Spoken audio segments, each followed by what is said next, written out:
Derrick wa radio ne mwana muwala Muna olunaku olwaliro bavudde bakangula ku ddoboozi bambi abafere bangi batandise okubeera nga beerimbika mu mannya gaabwe.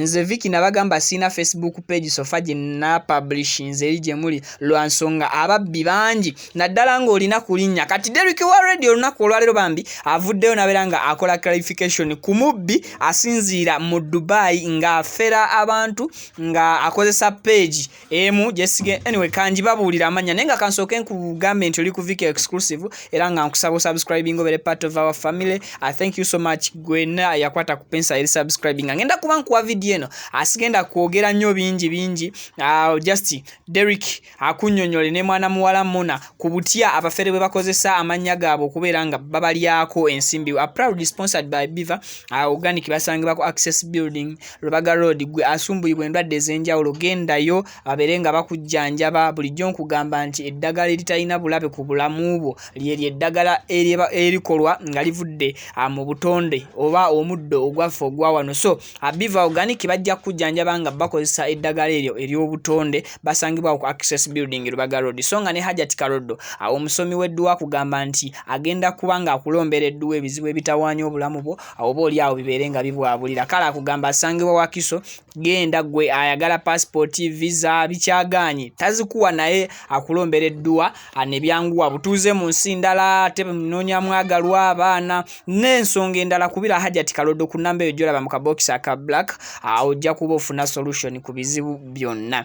Kale katuwulirize obubaka bwa mwana mulenzi Derrick ne Muna atuulire butya abaferera mu mannya gaabwe engeri gye bakikolamu. Kati nze ndowooza sigenda kutwala budde bungi nga nkunnyonnyola nekkiriza kanzikiriza gwe kennyini weewulirireko. Okay, I sign out. Give this video a like.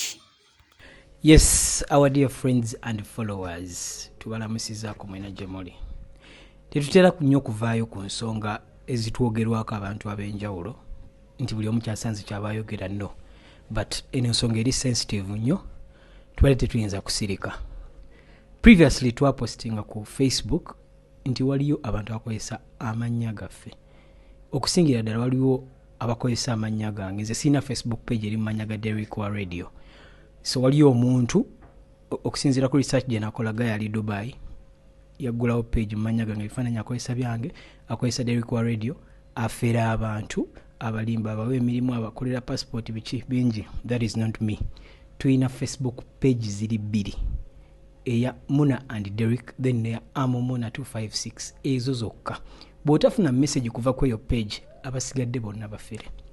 Okitegera bannaye company tuyina company bbiri zetukolera. Tuyina company ziri bbiri. Tuyina Multimine Tours and Travel e Dubai eyina ne branch wano Uganda. Ne tukola ne Nadia Excel Recruitment eyo specifically etwala abantu Germany. Tetukolera ko company yonna. Yeah. Germany yokka. Germany yokka. Awatali USA, simanya UK, simanya wa only German. Kati namwe abatufuula content nga bwe muwagalira bwe twogerako bino biri uvanyuma naku 2 naku 3 mutwogerako bannange musooke nga mukole ku research nga temunaba kwonona amannya g'abantu.